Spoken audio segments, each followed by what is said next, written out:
Hello YouTube, it's Josh here. I'm driving a New Holland t8.380 and I have a New Holland baler that just came out. It's a 340 high density. I'm gonna bale some corn fodder. It's 8:30 at night here. This baler is pretty neat the way it starts up. Engage PTO. You gotta rev it up 800 RPM. Hit the little check.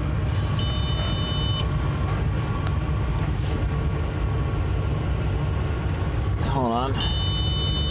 Hit the little check mark. And it just starts. Give it about 3-4 seconds and it'll kick in the high gear. There it goes. And you rev it up the rest of the way.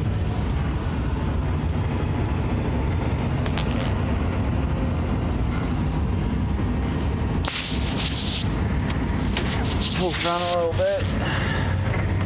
Pick up down.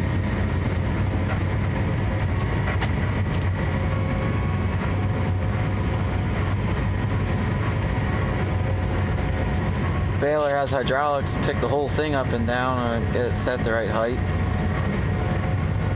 Pick it up just a little bit. And we can start going.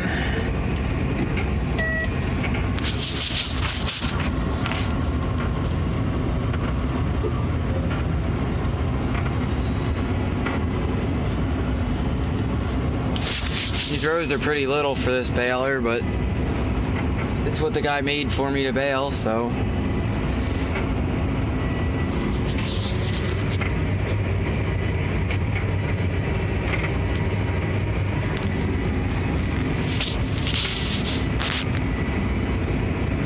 Go right along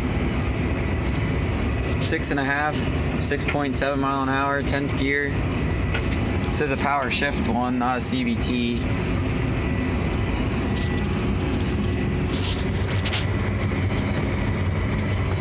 Got a camera on the back of the baler. Hold on. There we go. It's a little dusty. I think the tractor has a camera too. Oh. Yeah.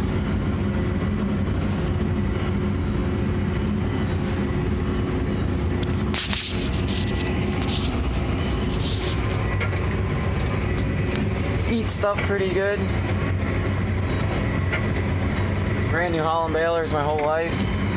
This one's definitely a lot different than anything they've ever built before. A lot of fancy bells and whistles.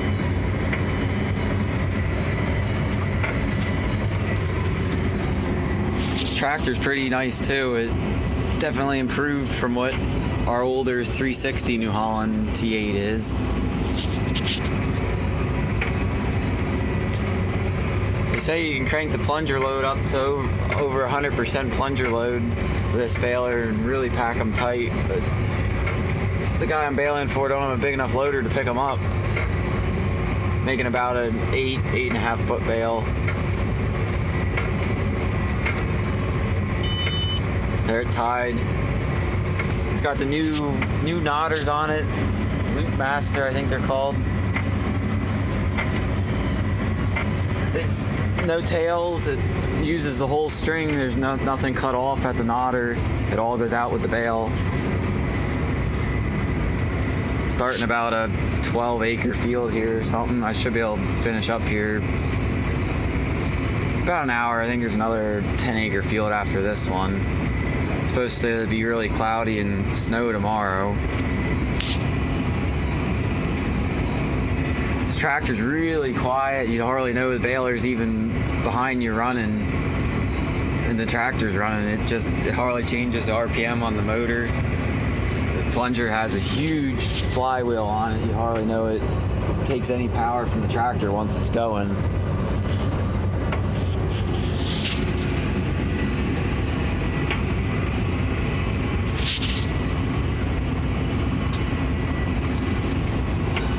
Well, I'm gonna pay attention here. There's a ditch coming up. Coming back here, almost done. Made about 40 some bales in this field. Got a little less than half around here to do yet, and then there's another little patch that I gotta finish up tonight. Still buzzing right along, back to down to 9th gear, and road's got a little thicker in the middle here.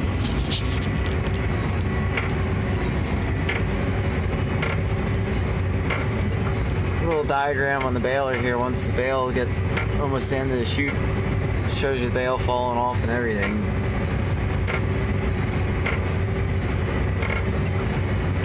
Got about 54 slices in a bale. I've had it down to about 45. I really push it hard. They're tied.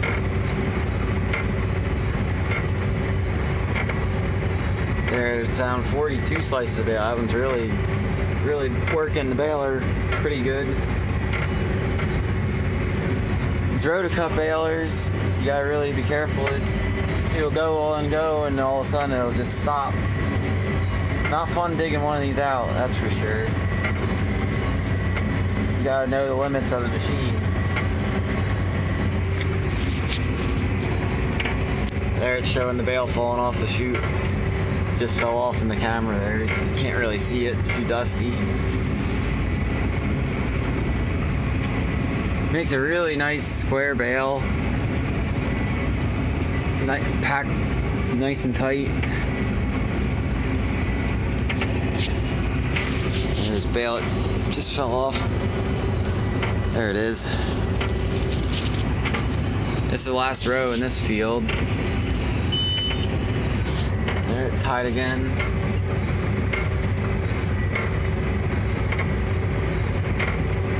This little bar graph up here, that's showing you that the stuffer's going all the time, 1 to 1. You can go quite a bit faster than when that's all the way up. And basically, you gotta go off of the slices in a bale and know how hard you're working it. Every time it ties, it tells you, it changes.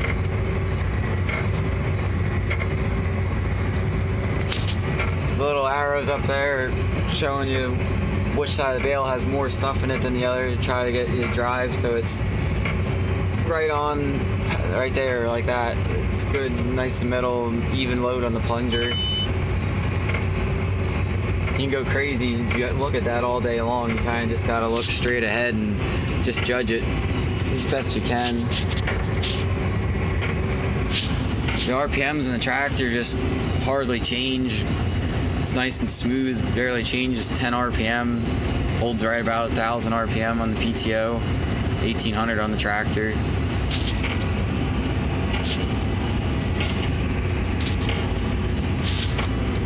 Oh, I'll pick you up here when I'm done with the next little field.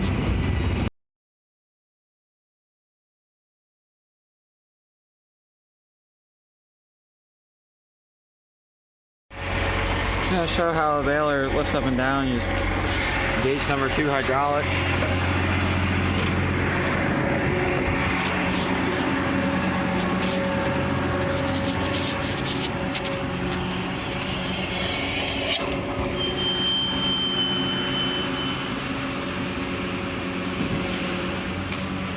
You gotta talk to Brian or somebody when you're down.